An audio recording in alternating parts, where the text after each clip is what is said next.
AoC Meeting number 28.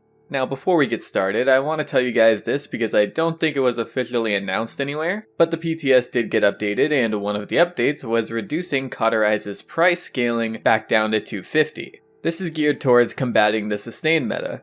Self-sustain was nerfed across a few characters, but that alone won't stop multiple support comps, so they decided to test out the 250 scaling. It isn't confirmed if this will go live or not, but I'm personally assuming that it will, because letting the sustain meta go on for another 3 months would be pretty bad for the game. Anyway, on to the topics now. First up is my topics on balance. They're focused on PTS concerns that I've seen. First up was con. So the Vortex Grip nerf was pretty heavily asked for, but alongside the result price reduction, it basically made it so the talent was likely never going to be picked again. Players were also concerned about how Khan will perform with his only viable talent option gone. A lot of players wanted some compensation in the form of his weapon having a bit more kick to it, either through a little bit of a damage buff or a fall off buff like Koa got. Now personally I think this would ultimately make Storm of Bullets the go-to talent, and that probably isn't too bad of a thing since it's going to likely be his go-to talent again anyway, so I did recommend that they give him a small weapon buff so he doesn't fall too far viability wise. And in the long term, I recommended reworking or buffing his other talents. Personally, I think his barrier talent could be good with the right buffs. Something like making it bigger or allowing you to aim the barrier. Vortex Grip, on the other hand, would probably need some kind of rework. With a long stun, it's frustrating, and with a quick stun, it's not worth running. Having some kind of talent for his shout could be pretty cool, and I've seen players ask for that a lot too. Maybe a talent that lets his shout cards affect teammates, so you can give them speed, more healing, ammo, etc. The devs are interested in putting a little time back into Vortex Grip's stun, but not anywhere close to the full amount. They also think there could be a reason to take a look at his other talents, but not in the short term. Next up was Moji. So from what I know, Moji has the second highest win rate in the game at 55% in Diamond plus Elos. Io is the only one above her. Some of you may already know that if you saw the win rates, because I know they're out there somewhere. All the sustained nerfs are definitely going to bring her down at higher levels of play, and the increased poke should hopefully keep her from falling too far. However, lower levels of play are still going to suffer because Moji's DPS is basically exactly the same. Her spray DPS was lowered, but the burst itself still comes out very quick and heavy. At lower levels, players don't even use sustain loadouts. They use Boom Boom and random cards that often aren't sustain ones.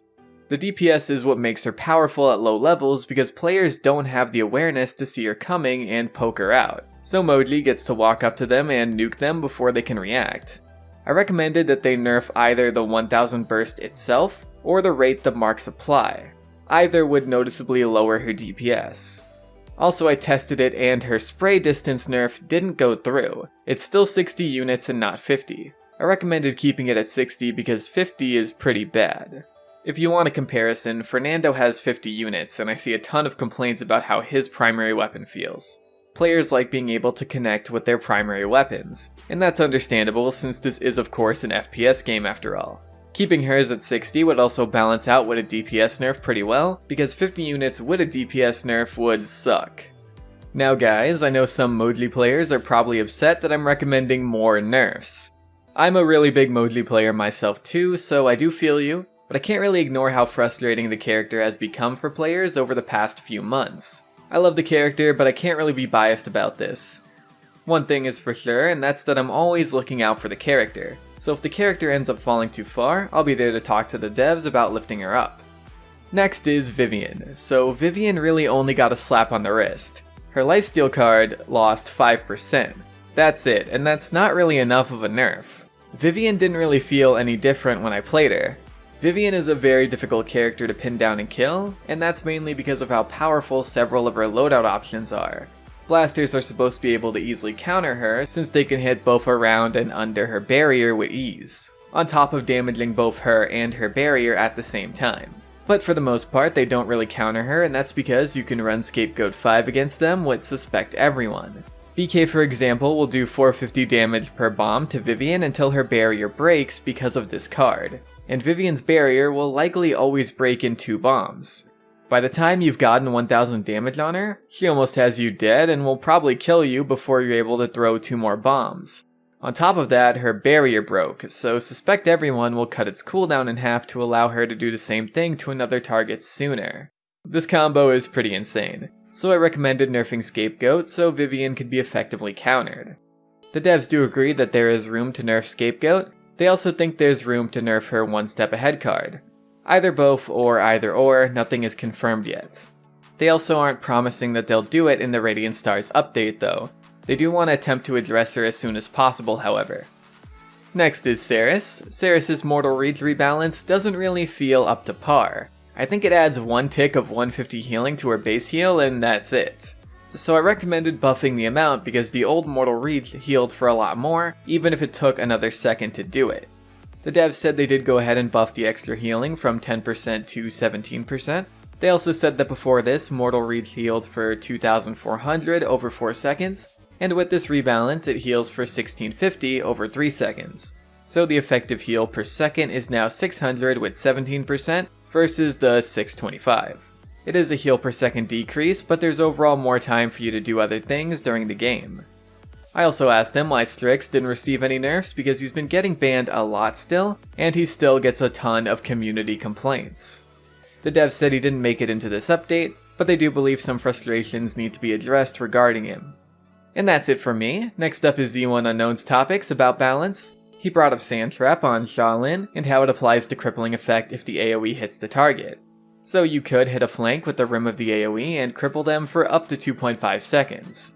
Z1 recommended making it so the cripple only applies when you directly land the arrow on the target. The dev said that their first thought on Sand Trap is not every way of playing every character needs to be skillful as the best way to play them. They asked Z1 if he's found the talent oppressive or detrimental to the state of the game. Z1 said that he didn't find it detrimental to the state of the game, but it was definitely very annoying to be crippled for such a long duration by something that somebody didn't even take the time to aim. Next up, Z1 recommended nerfing Kinessa's True Grit by turning it into percent based lifesteal so it can diminish with other lifesteal. This is something I brought up in a past meeting as well. The devs do want to put it on their list for the next update, next as in after Radiant Stars of course. Next up, Z1 recommended making Fernando's Fireball into a weapon attack so it's affected by items like Caught. The devs said that they're slowly attempting to bring Fernando up bit by bit until he's in a good spot.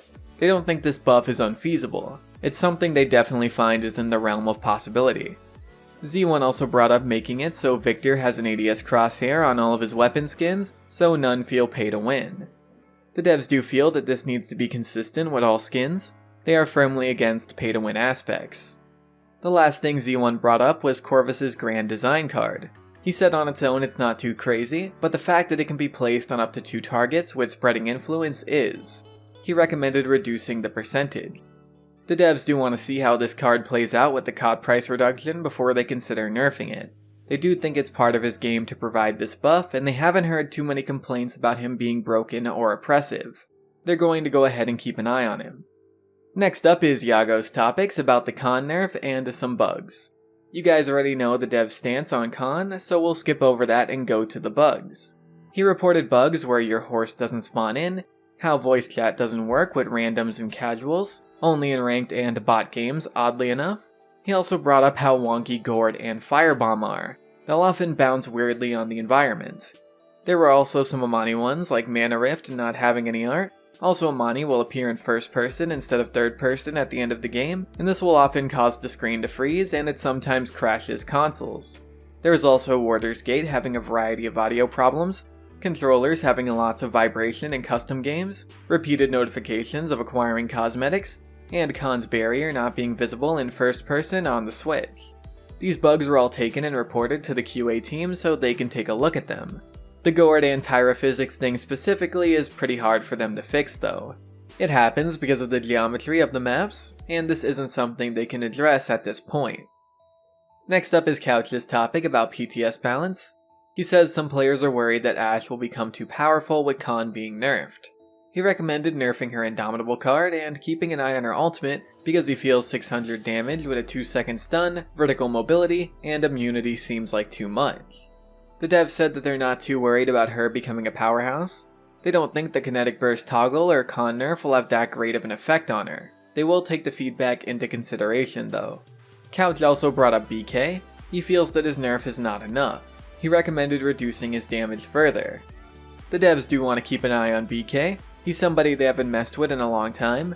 They want him to be a fun character that's in the meta because he's not an easy character to play effectively. They say small number changes can mean big things. Players could often find themselves needing one more bomb than normal to kill enemies if they detonate early. Flanks also won't be too tapped as often when BK has a damage lamp on him. They want to see where BK lands in Radiant Stars before messing with him further. Next up is Libra with PTS feedback of her own. First up was about IO. Some players felt that Luna was nerfed too hard, and a Libra recommended either reverting the health nerf or at least giving her 3,500 health instead of 3,000 because there isn't really any space for Luna's health card in IO's decks. The devs said that they want Luna to feel like a character herself. There's a lot of power in Luna, and they admit that they've had to overcompensate that feeling by buffing IO's healing capabilities.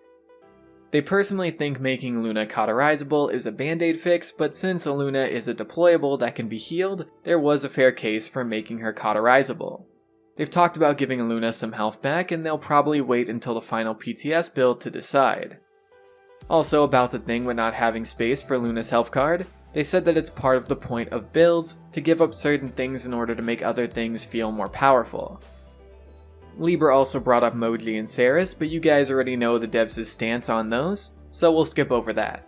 Final thing was about Grohk's totems. Libra said players would like it if Grohk's totems were easier to place. You know, like a Ying illusion. The devs said they're already working to have this in for Grohk in the next update after Radiant Stars. They definitely do want it to feel better than it does now. Last topics were from Glenzier about the console skins constantly spamming the screen with "You've acquired this" pop-ups. The devs were pretty positive that this is fixed in the next update. Glenn also brought up the idea of having a Facebook Friday for Paladins. The devs are willing to look into the idea. Gabinet didn't make it to this meeting, and Bitey resigned from the AoC on Twitter earlier this week. I'm pretty sad to see him go, but I do understand his reasoning. But yeah, that's everything from the meeting. Like always, if you have any feedback for the devs, feel free to leave them in the comments below. And that's pretty much it, guys. I want to thank y'all for watching. I very much appreciate it, and I'm gonna see you guys later. Bye.